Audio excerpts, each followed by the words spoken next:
আসসালামু আলাইকুম। আজ রোববার 2রা ফেব্রুয়ারি 2025। প্রবাসী সিটি নিবেদিত প্রবাস টাইম বুলেটিনে আপনাদের স্বাগত জানাচ্ছি আমি জাহাদুল ইসলাম রনি। শুরুতে জানাবো শিরোনাম। 1 বছর 3 মাসেও চালু হয়নি ওমানের ওয়ার্ক ভিসা, অপেক্ষা দীর্ঘতর হচ্ছে কর্মীদের। প্লেন টিকিটের দাম নিয়ে দুশ্চিন্তা বাড়ছে, অতিরিক্ত খরচকে কারণ বলছে এয়ারলাইন্সগুলো। একসঙ্গে মা মেয়েকে বিয়ে করে অশ্লীল ভিডিও ধারণ, ওমান প্রবাসী গ্রেপ্তার। টেকেনি সরকারি সিদ্ধান্ত, আদালতের নির্দেশে ইতালিতে ফিরছেন বাংলাদেশি সহ 43 জন। লিবিয়ার উপকূলে ভেসে এলো 20 প্রবাসীর মরদেহ, সকলেই বাংলাদেশি বলে ধারণা। দর্শক দেখছিলেন শিরোনাম, এবারে পুরো খবর। ওমানের সেরা রেট দিচ্ছে বাংলাদেশি প্রতিষ্ঠান গালফ এক্সচেঞ্জ। প্রিয়জনকে টাকা পাঠাতে আজই আসুন আমাদের যে কোনো ব্রাঞ্চে অথবা কল করুন স্ক্রিনে দেয়া নাম্বারে। গালফ এক্সচেঞ্জ, বাংলাদেশিদের প্রিয় এক্সচেঞ্জ। ওমানে বাংলাদেশিদের জন্য সব রকমের ভিসা সুবিধা বন্ধ হয় 2023 সালের 31 অক্টোবর। এর প্রায় 6 মাস পর ওমানে সরকারি সফরে যান সে সময়কার প্রবাসী কল্যাণ ও বৈদেশিক কর্মসংস্থান প্রতিমন্ত্রী শফিকুর রহমান চৌধুরী। 2024 সালের 30 মে তিনি ওমানের শ্রমমন্ত্রী ডক্টর মাহাদ বিন সাইদের সঙ্গে ভিসা চালুর বিষয়ে আলাপ করেন। তার প্রায় 1.5 মাস পরে বাংলাদেশিদের জন্য আংশিকভাবে ভিসা চালু করে ওমান সরকার। ভিসা বন্ধের পর দ্বিতীয়বারের মতো বাংলাদেশ এবং ওমানের মন্ত্রী পর্যায়ের বৈঠক অনুষ্ঠিত হয়েছে। এরপর দেশটির শ্রম উপমন্ত্রী সালিম আল বুসাইদিকে বন্ধ থাকা কর্মী ভিসা চালুর অনুরোধ জানিয়েছেন প্রবাসী কল্যাণ উপদেষ্টা ডক্টর আসিফ নজরুল। সৌদি আরবের রিয়াদে এই বৈঠক অনুষ্ঠিত হয়। জবাবে ওমানের শ্রম উপমন্ত্রী জানান, বাংলাদেশি শ্রমিকদের ব্যাপক চাহিদার কারণে ভিসা চালুর বিষয়ে চাপ রয়েছে এবং তারা এর সমাধান খুঁজছেন। এ খবরে ভিসা চালুর নতুন সম্ভাবনা দেখছেন অনেকে। তবে কর্মী ভিসা নিয়ে বাংলাদেশ পক্ষের অনুরোধ ওমান কতটা গুরুত্বের সঙ্গে দেখবে তা এখনই ধারণা করা কঠিন বলে জানাচ্ছেন শ্রমবাজার সংশ্লিষ্টরা। এছাড়া আপাতত সাধারণ শ্রমিকদের জন্য ভিসা উন্মুক্ত হওয়ার সম্ভাবনা নেই বলেই তারা মনে করছেন। সম্প্রতি পাকিস্তানিদের উপরে ভিসা নীতি আরোপের বিষয়টিও সে ইঙ্গিত জোরালো করে তুলেছে। কারো কাছে স্বপ্ন পূরণ, কারো আনন্দের উপলক্ষ, আবার কারো জীবন পাল্টে দেওয়ার মুহূর্ত, কখনো জীবন বাঁচাতে সর্বোচ্চ গতিতে উড়ে চলা, কারো আবেগের শেষ মুহূর্ত, আপনজনের শেষ বিদায়ে শামিল হওয়া, এমন সব ইচ্ছে পূরণে সর্বনিম্ন ভাড়ায় দ্রুত গতির বাহন প্রবাসীর হেলিকপ্টার। আপনার প্রয়োজনে যোগাযোগ করুন আমাদের হটলাইনে। বাংলাদেশ থেকে সৌদি ও মধ্যপ্রাচ্যের অন্যান্য গন্তব্যে বিমান টিকিটের দাম বৃদ্ধি নিয়ে ব্যাপক আলোচনা সমালোচনা চলছে। সরকারের তরফ থেকে নির্দেশনার পরেও বিমান টিকিটের দাম কমছে না।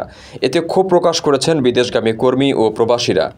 টিকিটের দাম বৃদ্ধির বিষয়ে এয়ারলাইন্সগুলো বলছে, এনবিআর থেকে আরোপিত মাত্রাতিরিক্ত travel tax, excise duty, Padma অয়েলের অস্বাভাবিক জেট ফুয়েলের দাম বৃদ্ধি, সিভিল এভিয়েশনের আকাশচুম্বী ল্যান্ডিং পার্কিং ও বিমান বাংলাদেশ এয়ারলাইন্সের একক আধিপত্যে থাকা অতিরিক্ত গ্রাউন্ড হ্যান্ডলিং চার্জ টিকিটের এই দাম বৃদ্ধির অন্যতম কারণ। এয়ারলাইন্সগুলোর দাবি, বাংলাদেশ থেকে একটি প্লেনের টিকিটে এনবিআর থেকে যে পরিমাণ ট্রাভেল ট্যাক্স এবং এক্সাইজ ডিউটি নেয় তা দক্ষিণ এশিয়া ও মধ্যপ্রাচ্যের বিমানবন্দরের চেয়ে প্রায় 3 গুণ বেশি। ঢাকা থেকে বর্তমানে Singapore, Dubai, Oman, Sharjah, Kuala Lumpur এই 5টি রুটের টিকিট কাটলে যাত্রী প্রতি বাংলাদেশ সরকার 9,890 টাকা ট্যাক্স আদায় করে। অথচ একই রুটে মালয়েশিয়া সরকার ট্যাক্স নেয় 2,568 টাকা, সিঙ্গাপুর 5,878 টাকা, ওমান 3,879 টাকা, দুবাই ও শারজা নেয় 4,332 টাকা। দেশে বিদেশি এয়ারলাইন্সগুলো বলছে, বাংলাদেশে প্লেন টিকিটের দাম বাড়ার অন্যতম কারণ জেট ফুয়েলের দাম। পদ্মা অয়েল কোম্পানি নিজেদের মতো করে মনোপলি বা একচেটিয়াভাবে দাম বাড়ায়। জানুয়ারিতে প্রতি লিটার জেট ফুয়েল কিনতে হয়েছে $0.75 অথচ একই তেল ভারতের চেন্নাইয়ে $0.63, দুবাই 58, শারজা 64, চীনের ওয়াংজুতে 54 ও জেদ্দা $0.57 বিক্রি হয়। ঢাকার হজরত শাহজালাল আন্তর্জাতিক বিমানবন্দরে দেশে বিদেশে এয়ারলাইন্সগুলো থেকে যে ল্যান্ডিং পার্কিং চার্জ আদায় করা হচ্ছে তা পৃথিবীর অন্যান্য দেশের তুলনায় অনেক বেশি। এতে যে কোনো এয়ারলাইন্স ঢাকায় বিমানবন্দরে ওঠানামা ব্যয় অনেক গুণ বেড়ে যায়। এয়ারলাইন্সগুলো জানায়, এ সময়টাতে সৌদি আরব সহ মধ্যপ্রাচ্যের রুটগুলোতে টিকিটের চাহিদা বেশি থাকে। সিটের তুলনায় যাত্রী বেশি থাকায় টিকিটের দাম বাড়তে পারে। এর সাথে সরকারের ট্রাভেল ট্যাক্স বৃদ্ধি, ল্যান্ডিং চার্জ, অতিরিক্ত গ্রাউন্ড হ্যান্ডলিং চার্জও দাম বৃদ্ধির প্রভাব ফেলে।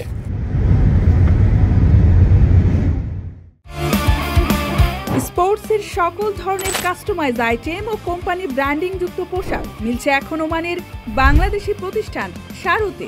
অর্ডার করতে যোগাযোগ করুন স্ক্রিনে দেওয়া নম্বরে। ওরা মামাজি দুইজনেই আমার সাথে এগুলো করছে, বুঝছেন।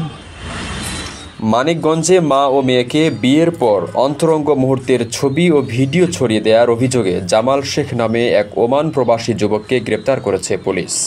শনিবার সকালে মানিকগঞ্জ সদর উপজেলার বিলডাউলি গ্রাম থেকে তাকে গ্রেপ্তার করা হয়।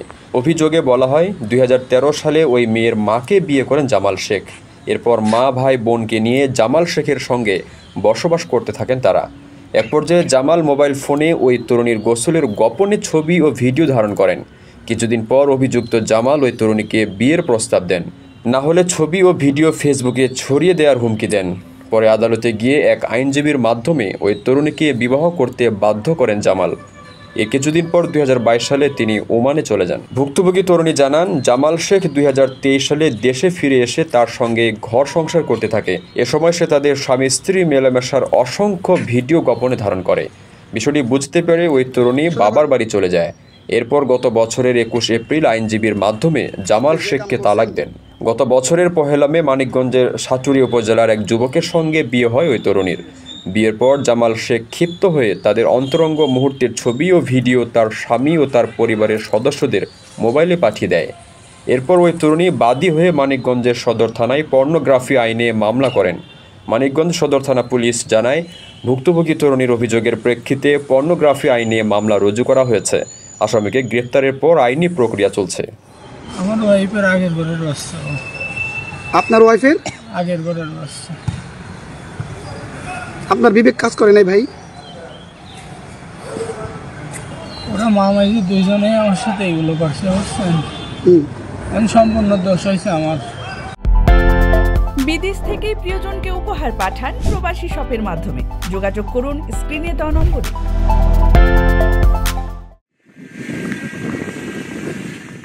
অবৈধ অভিবাসীদের আলবেনিয়ার আশ্রয় কেন্দ্রে পাঠানোর বিষয়ে ইতালির মেলোনি সরকারের সিদ্ধান্ত অকার্যকর হয়ে পড়ছে। উচ্চ আদালতের রায়ে সর্বশেষ অধিকাংশ বাংলাদেশি সহ 43 জন অবৈধ অভিবাসীকে ইতালিতে ফেরত আনতে বাধ্য হয়েছে দেশটির স্বরাষ্ট্র মন্ত্রণালয়। শুক্রবার আদালতের বিচারকরা অভিবাসীদের মুক্তি দেওয়ার নির্দেশ দেন এবং শনিবার সন্ধ্যার মধ্যে তাদের ইতালিতে ফিরিয়ে আনার পক্ষে রায় দেন। এ নিয়ে তৃতীয়বারের মতো সরকারের সিদ্ধান্ত বাতিল হলো। এ ঘটনায় ইতালীয় প্রবাসী বাংলাদেশিরা খুশি। আদালতের রায়কে স্বাগত জানিয়েছেন তারা। এ বিষয়ে স্থানীয় গণমাধ্যমে দেয়া এক সাক্ষাৎকারে বিচারকরা জানান, প্রতিটি অভিবাসীর স্বাধীনতা বা অধিকার সম্পর্কে ভাবা উচিত। আশ্রয়ের নামে কাউকে আটকে রাখা মানে তার অধিকার হরণ করা বলে মন্তব্য করেন তারা। যদি কেউ নিরাপদ দেশের নাগরিক হয়ে থাকেন তাহলে আদালত তাদের ইতালিতে থাকার অনুমতি দেবে না বলেও জানান তারা। এছাড়া ইচ্ছার বিরুদ্ধে কাউকে জোরপূর্বক অন্য দেশে নিয়ে আটকে রাখাকে অন্যায় বলে মনে করেন তারা।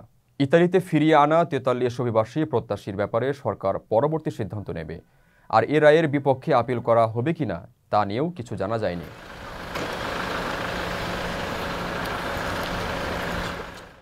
রেমিটেন্স যোদ্ধাদের ঢাকায় বিশেষ ছাড়ে রেডি ফ্ল্যাট দিচ্ছে শতভাগ বিশ্বস্ত ও নির্ভরযোগ্য প্রতিষ্ঠান প্রবাসীর সিটি। লিবিয়ার ভূমধ্যসাগর উপকূল এলাকা থেকে ভেসে আসে 20 অভিবাসন প্রত্যাশীর মরদেহ। মরদেহগুলো পচে গলে যাচ্ছিল। তাদের সঙ্গে কোনো নথিপত্র ছিল না। তবে মরদেহগুলো বাংলাদেশি নাগরিক বলে ধারণা করছে স্থানীয় রেড ক্রিসেন্ট। পরিচয় শনাক্ত না হওয়ায় ব্রেগা থেকে 40 কিলোমিটার দূরে আজ দাদিয়া নামক একটি স্থানে তাদের সমাহিত করা হয়েছে। বৃহস্পতিবার লিবিয়ার বাংলাদেশ দূতাবাসের পক্ষ থেকে জানানো হয়, লিবিয়ার পূর্বাঞ্চলে ভূমধ্যসাগরের ব্রেগা তীর থেকে গত দুদিনে বেশ কয়েকজন অভিবাসীর মরদেহ উদ্ধার করা হয়েছে বলে দূতাবাস বিভিন্ন সূত্রে জানতে পেরেছে। স্থানীয় উদ্ধারকারী কর্তৃপক্ষের মতে, অভিবাসন প্রত্যাশীদের একটি নৌকা ভূমধ্যসাগরে ডুবে যাওয়ার পর এসব মরদেহ তীরে ভেসে আসে। এসব মরদেহের মধ্যে বাংলাদেশি নাগরিক থাকার আশঙ্কার কথা বিভিন্ন সূত্রে জানা গেছে। এ বিষয়ে বিস্তারিত তথ্য সংগ্রহের জন্য স্থানীয় কর্তৃপক্ষ সহ সংশ্লিষ্ট সবার সঙ্গে যোগাযোগ করছে দূতাবাস। শনিবার দূতাবাসের পক্ষ থেকে বলা হয়, এসব মানুষ কোন দেশের নাগরিক তা এখনও নিশ্চিত হওয়া যায়নি। তবে স্থানীয় রেড ক্রিসেন্টের ধারণা তারা সবাই বাংলাদেশের নাগরিক। সূত্র জানায়, গত 24 জানুয়ারি লিবিয়া উপকূল থেকে ভূমধ্যসাগর হয়ে একটি নৌকা ইতালির উদ্দেশ্যে রওনা দেয়। ওই নৌকায় অনেক বাংলাদেশি নাগরিক ছিলেন। নৌকাটি ডুবে যাওয়ার পর মরদেহ ভেসে আসে লিবিয়া উপকূলে। তবে ওই নৌকায় ঠিক কতজন বাংলাদেশি ছিলেন তা এখনও জানা যায়নি। দর্শক দেখছিলেন প্রবাস টাইম বুলেটিন। শেষ করার আগে শিরোনামগুলো জানিয়ে দিচ্ছি আরও একবার। 1 বছর 3 মাসেও চালু হয়নি ওমানের ওয়ার্ক ভিসা, অপেক্ষা দীর্ঘতর হচ্ছে কর্মীদের। প্লেন প্লেন টিকিটের দাম নিয়ে দুশ্চিন্তা বাড়ছে, অতিরিক্ত খরচকে কারণ বলছে এয়ারলাইন্সগুলো। একসঙ্গে মা মেয়েকে বিয়ে করে অশ্লীল ভিডিও ধারণ, ওমান প্রবাসী গ্রেপ্তার। টেকেনি সরকারি সিদ্ধান্ত, আদালতের নির্দেশে ইতালিতে ফিরছেন বাংলাদেশি সহ 43 জন।